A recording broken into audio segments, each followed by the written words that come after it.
Hello everyone, and thanks for watching Edupedia World videos. In this session of atomic structure, we'll start with the analysis of energy of an electron inside Bohr's model.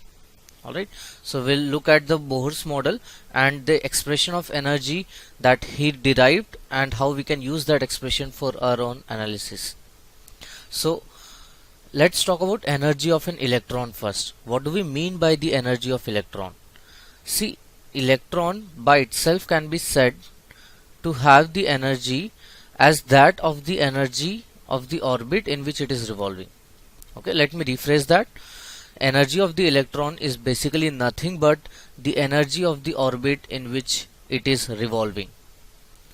Okay, for that is to say you have the nucleus over here, and around the nucleus you have different orbits. This is the first orbit, then you will have the second orbit, and so on. So for n is equal to 1, the energy of the electron will be E1. Okay, if the orbit is n is equal to 2, then energy will become E2. Alright, that is, you cannot say that the electron in the first orbit with energy E1 can have the same energy value in a different orbit. Okay, if you remember, we called the orbits with another name, okay, like shell, and even apart from that we call them stationary orbits. Okay, and we also call them fixed energy states. That is because the energy of each orbit is fixed, and as long as electron is revolving in that orbit, the electron will have that fixed energy value. So if the electron is revolving in the first state or in the first shell, it will have the energy value of E1. But if it happens to revolve in the second orbit, then it will have the energy value of E2. Okay, that is how it works. So energy of electron is nothing but energy of the orbit inside which it is revolving. Okay, then how do we calculate the energy of electron then? Well, we can either calculate energy of the orbit, or we can simply use the mechanics over here. Okay, so in mechanics you might have studied that total mechanical energy is nothing but kinetic energy plus potential energy. Okay, total energy, in fact for anything we can say that total energy is kinetic energy plus potential energy. So if I can calculate this kinetic and potential energy of the electron, I can calculate the total energy of my electron. So calculation of potential energy is pretty simple and governed by electrostatic forces. Alright, so basically we know that nucleus is positively charged and with a positive charge of plus Ze. Alright, and electron is negatively charged and with a charge of minus E. Okay, so these are two oppositely charged particles, which means they have electrostatic force between them, and the force interaction always results in presence of potential energy as well. So potential energy over here is nothing but the result of electrostatic force between the nucleus and the electron. Okay, and again, now this is the formula for potential energy is something which we will study in class 12 physics. Alright, we will study that between any two charged particles the potential energy is given by K Q1 Q2 by D, where K is the constant. Okay, it is the proportionality constant. Alright, you have its name and value, but we don't have to study that. Q1 and Q2 are the respective charges, and D is the distance between the two charges. So in case of our electron system, electron nucleus system, okay, K will be K. Q1 is, let's say, the charge on proton, or that is the charge on neutron plus proton or the nucleons. So that is plus Ze. Okay, that is plus Ze, and Q2 is the charge on electron, which is minus E. And D is the distance, that is the radius of the orbit. Okay, D is the distance between the nucleus and the electron revolving around the nucleus in any random orbit. Okay, so we know that distance from nucleus to random orbit is the radius of that orbit. Okay, say Rn. Okay, that is the radius of nth orbit. Let's represent it with R. So potential energy is nothing but minus K Z E square by R. Now let's talk about kinetic energy. So kinetic energy, ultimately electron is a material body. Okay, it is made up of matter, you can say, and it revolves around the nucleus with a tangential velocity, constant tangential speed of v. Alright, so it has a mass m and velocity v. So we can say kinetic energy of the electron is nothing but half m v square. Okay, now mass of the electron will be m. Okay, we have already studied that its value is 9.1 into 10 to the power minus 31 kilogram. And velocity, now velocity depends on the orbit in which it is revolving. Okay, velocity for each orbit is different, as we studied in the last session. So velocity, how do we calculate it? So velocity can easily be calculated by the expression that we derived. Alright, and in fact if you substitute that expression of velocity over here, you will find that kinetic energy comes out to be equal to kz e square by r into half. Okay, so half mv square is half times kz e square by r. Alright, so this is the expression for kinetic energy. Alright, and this is the expression for potential energy, and if we sum the two expressions, we'll obviously get the total energy of the electron, that is the total energy of the orbit. So let's do that. Okay, so let's derive the energy formula. Total energy is nothing but kinetic energy, which came out to be kz e square by 2r, plus potential energy, which came out to be minus kz e square by r. Okay, so if you sum the two, you will get that total energy of the orbit or the electron is equal to minus kz e square by 2r. This is the expression of total energy. Alright, but for your school exams you don't have to remember this expression. Okay, this is just for your understanding. For school exam, what do you have to remember? See here now, k is a constant, E is the charge, that is 1.6 into 10 to the power minus 19 coulomb. So again a constant, 2 is a constant. Alright, and r is the radius of the orbit, and we know the expression of r came out to be 0.529 angstrom n square by z. Alright, so you simply substitute the r value over here, so you will get that total energy, okay, of nth Bohr orbit. Alright, that is any Bohr orbit, say nth Bohr orbit we are talking about, it is equal to minus 2.18 into 10 to the power minus 18 z square by n square joules. Alright, so that is to say the constants which are over here, k, e square 2, and the constant which will come from r, okay, they all can be computed to give the value 2.18 into 10 to the power minus 18. The variables remain z square divided by n square, where z is the atomic number of the atom, okay, for which we are talking about, and n is the orbit number in which the electron is revolving, and joule is the SI unit of energy. Alright, so this expression you do have to remember. Alright, you cannot always calculate it. Okay, it is a lengthy process, so you do have to remember this expression as it is. Alright, in fact, though joule is the SI unit, in atomic structure, okay, in structure of atom, we do not usually use joules for calculation purposes. We instead use a unit called electron volt.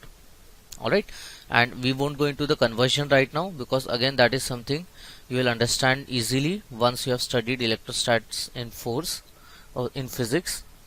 So energy in electron volts come out to be minus 13.6, that is minus 13.6 z square by n square electron volt.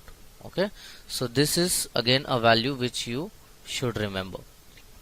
Alright, so in electron volt the energy is minus 13.6 z square by n square, and in SI unit it is minus 2.18 into 10 to the power minus 18 z square by n square. Alright, so these both these formulas are correct. You can remember them, or you can remember any one of them and use the conversion between joules and electron volt to get your answer. Okay, in fact let's try and understand meaning of electron volt in a little bit. Okay, let's see if we can understand the meaning of electron volt over here itself.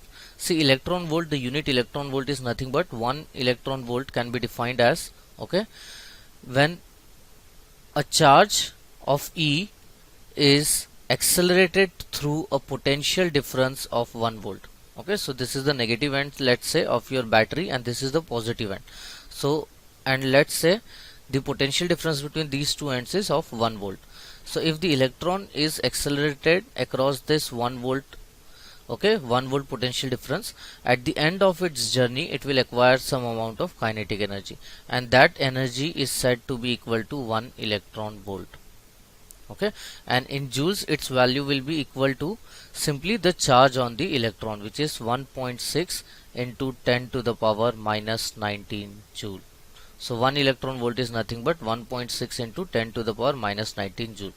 Alright, so now what you can do is you can remember any one of this formula and use this conversion criteria, okay, to get the values in other unit. Alright, so remember that total energy is minus 13.6 Z square by N square electron volt, and 1 electron volt is 1.6 into 10 to the power minus 19 joule. Alright, so let's go into the details of this energy formula. Let's analyze it. Okay, so first thing that you need to know over here is that the total energy, okay, total energy is minus kz e square by 2r. Alright, that is, it came out to be equal to, alright, it came out to be equal to half of, okay, it came out to be equal to half of the potential energy. Right, the potential energy was minus kz e square by r, so total energy came out to be half of the potential energy.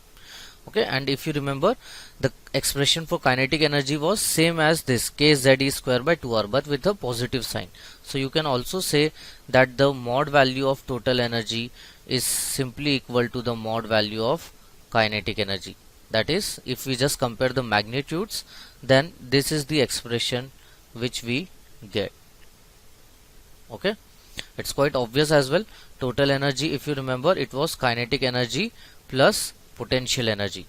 Alright, and potential energy is minus kz e square by r, and kinetic energy is plus kz e square by 2r. Alright, so kinetic energy can be said to be minus half of potential energy, and this is plus potential energy. So this gives us total energy is nothing but half of potential energy, okay, which we just wrote over here. Alright, and mod values of total energy and kinetic energy is same, and they are half of that of potential energy. Okay, so this is the one thing that you can analyze over here.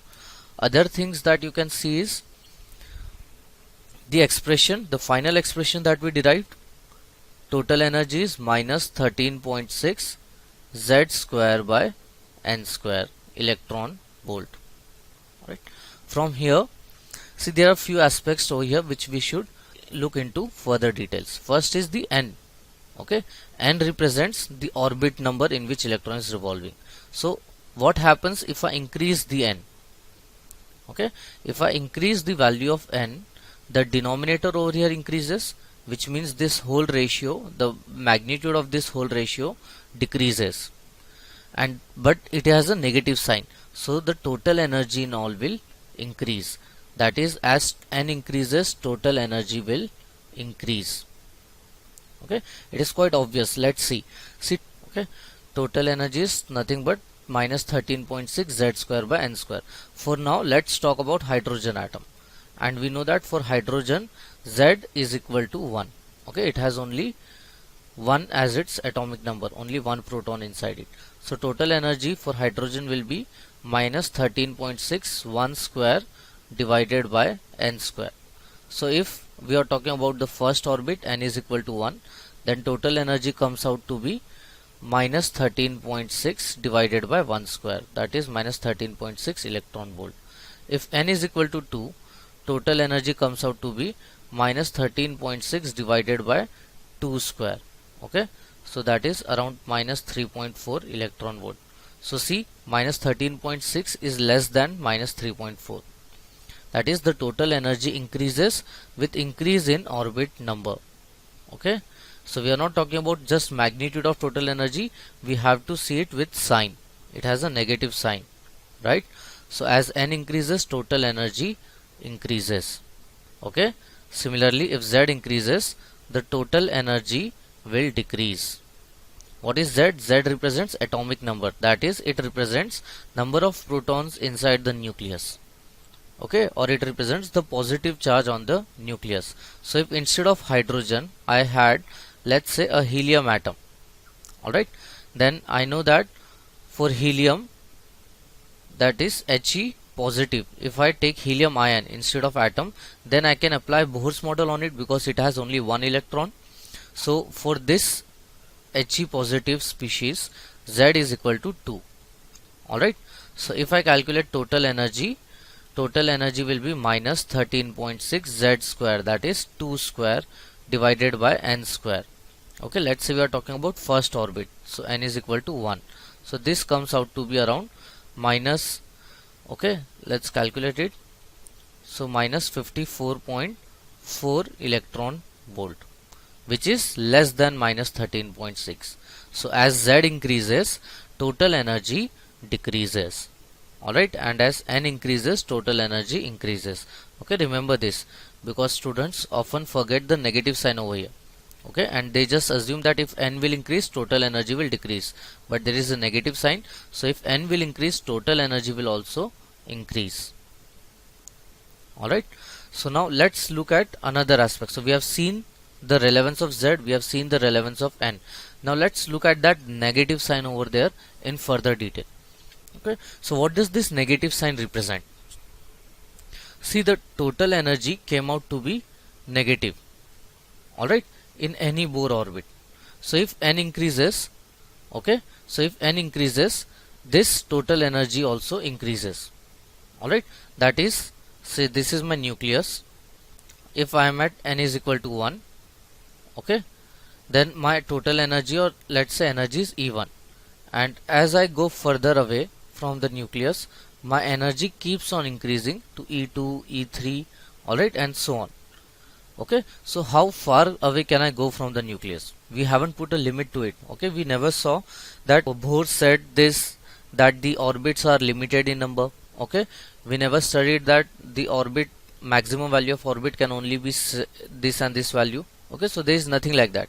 The minimum value is 1. So we always start from the first orbit, then second, then third, then fourth, but we can go up to infinity.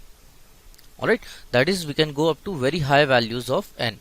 So what happens if, let's say, I am talking about a hypothetical orbit which is very far away, okay, let's say, where I can say that n is so high that it tends to infinity. The value of n is so high that it tends to infinity.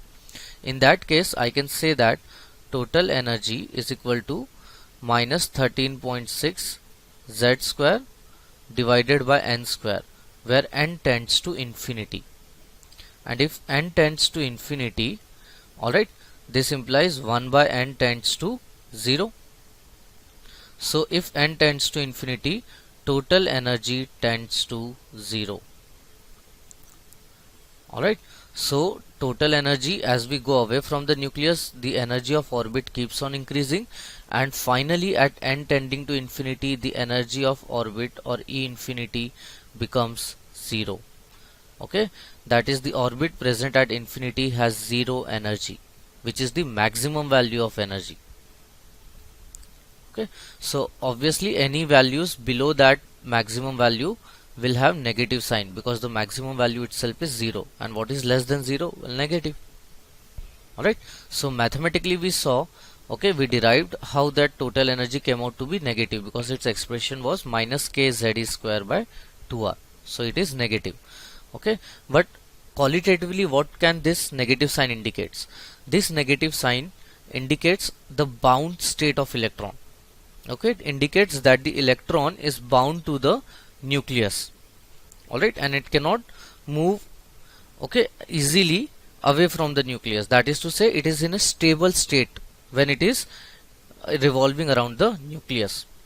At infinity, its energy is higher, it is 0, and it is at a higher value. Now as it comes down, as it comes nearer to the nucleus, okay, so let's say this is your nucleus and here is your electron. Okay, so if initially it is present at infinity, alright, at infinity all the potential energies, okay, is taken to be 0. because there are no forces over there. Okay, it is so far away from the nucleus that you can say that there is no force of attraction or interaction between nucleus and electron, so we can take potential energies to be zero. And if the electron is initially at rest, then kinetic energy is also zero. So if it is at rest, kinetic energy is zero. Since it is at infinity, potential energy is zero, which means total energy of the electron is zero. So now let's say it comes, okay, it comes near nucleus. All right, it starts moving towards the nucleus, okay, in presence of the electrostatic force. So as it moves towards the nucleus, its energy keeps on decreasing. Why? Because it is losing energy while moving towards the nucleus. Nucleus is a positive particle and electron is negative. Okay, so they are oppositely charged. So when in such case, when electron comes near to the nucleus, it starts losing energy. Okay, in fact it is good. Why? Because everything wants to lose energy, everything wants to achieve stability, and to achieve stability you have to lose the inherent energy. So the electron is losing its energy so that it can reach a more stable state. That is to say, as the electron comes near to the nucleus, it becomes more and more stable. Alright, and it is most stable when it is closest to the nucleus, and the closest to the nucleus is n is equal to 1 value. Alright, so this negative sign of the energy indicates the bound state. Okay, it indicates the bound state of nucleus. Alright, and you can also say that it indicates that the electron had lost energy when it came from infinity towards the nucleus. Alright, and just a reminder here that the energy values are not continuous. Okay, if you remember, the orbits, okay, are quantized. That is, electron can be in first orbit, second orbit, or third orbit, and so on. Alright, it cannot occupy any random orbit in between these two orbits. Say between 2 and 3, okay, there is space, so electron cannot stay in this empty space. Alright, so it cannot have any energy values in between these values, that is between E2 and E3. Alright, it will either have energy equal to E2 or E3 or E1. Okay, so it is like jumping. Okay, it jumps and then comes closer to the nucleus. Okay, so do remember the significance of the negative sign. It indicates stability. Okay, it indicates bound state. Okay, and it can be mathematically derived that total energy is minus kz square by 2r. Okay, in the next session we'll look at the energy difference between the two orbits and what does that mean for us. Okay, how can we interpret that energy difference and how can we further use it from practical point of view. Okay, so until next time, and once again thanks for watching Edupedia World videos.